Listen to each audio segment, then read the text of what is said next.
നമസ്കാരം. ഇന്ന് നമ്മൾ ഒരു കല്ല് ആർട്ടിഫിഷ്യലായിട്ട് എങ്ങനെയാണ് ഒരു കല്ലുണ്ടാക്കുന്നതെന്നാണ് കാണിക്കുന്നത്. അപ്പോൾ നമ്മളിതൊരു സൈറ്റ് ഞാൻ എടുത്ത ഒരു വർക്കാണ്. ഒരു ഭൂമിയുടെ ഒരു അടിഭാഗത്ത്, ഒരു ഫില്ലറിൻ്റെ അടിഭാഗത്ത് നമ്മൾ ഗുഹ പോലെ സെറ്റ് ചെയ്യുകയാണ്. അപ്പോൾ അതിലെ റോക്ക് മേക്ക് ചെയ്യുന്ന, സിമെൻറ്റിൽ എങ്ങനെയാണ് മേക്ക് ചെയ്യുന്നതാണ് ഇന്നത്തെ വീഡിയോ. അപ്പോൾ അതിൻ്റെ ഒരു സ്ട്രക്ചർ ഏകദേശം ഫ്രെയിം നമ്മൾ കല്ലിൽ സെറ്റ് ചെയ്ത് വെച്ചിട്ടുണ്ട്. അപ്പോൾ ഇതിൻ്റെ സിമെൻറ്റ് ആഡ് ചെയ്തിട്ടാണ് ഇത് പാറയാക്കി മാറ്റുന്നത്.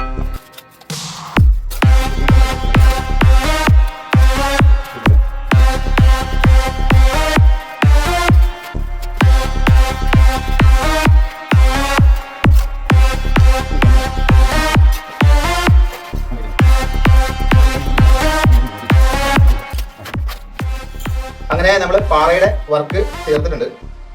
നല്ല ഡീറ്റെയിൽ ആയിട്ടാണ് നമ്മൾ വർക്ക് ചെയ്തിരിക്കുന്നത്. അപ്പോൾ ഇവിടെ ഈ നോട്ട്സിലൊക്കെ കൊടുത്ത് അതിൻ്റെ ഗ്ലൂ ഒക്കെ കൊടുത്തിട്ടാണ് ആർട്ടിഫിഷ്യലായിട്ട് വർക്ക് ചെയ്തേക്കുന്നത്. അപ്പോൾ ഇതിൻ്റെ പെയിൻറ്റിങ്ങും കാര്യങ്ങളൊക്കെ ഘട്ടം ഘട്ടമായിട്ട് നിങ്ങൾക്ക് കാണിച്ചു തരുന്നതാണ്. അപ്പോൾ ഇങ്ങനെയാണ് ഈ ഒരു സ്ട്രക്ചറിലാണ് ഇപ്പം ഇത്രയും ഭാഗമാണ് നമ്മൾ ചെയ്തേക്കുന്നത്. താഴേക്ക് ഇതാണ് ചെയ്തേക്കുന്നത്. അപ്പോൾ ഡീറ്റെയിൽ ആയിട്ട് ഇതിൻ്റെ പാറയുടെ കേടുകളും അതുപോലെ ഇതിൻ്റെ വിള്ളലുകളും അതിൻ്റെ ഞൊറിച്ചിൽ, പാറയുടെ ഒരു ഞൊറിച്ചിൽ, പൊട്ടിയ പാറയുടെ നാച്ചുറൽ പാറയുടെയൊക്കെ ആ ഞൊറിച്ചിലുകളൊക്കെ നമ്മൾ കൊടുത്ത് നല്ല ഒറിജിനാലിറ്റി വരുന്ന രീതിയിലാണ് ചെയ്തേക്കുന്നത്. അപ്പോൾ ഇത് ഗ്രേഡ് ചെയ്ത് ഇതിൻ്റെ കളറെല്ലാം കൂടെ ചെയ്ത് കഴിഞ്ഞിട്ട് നിങ്ങൾക്ക് ആ വീഡിയോ കാണിച്ചിരുന്നതാണ്.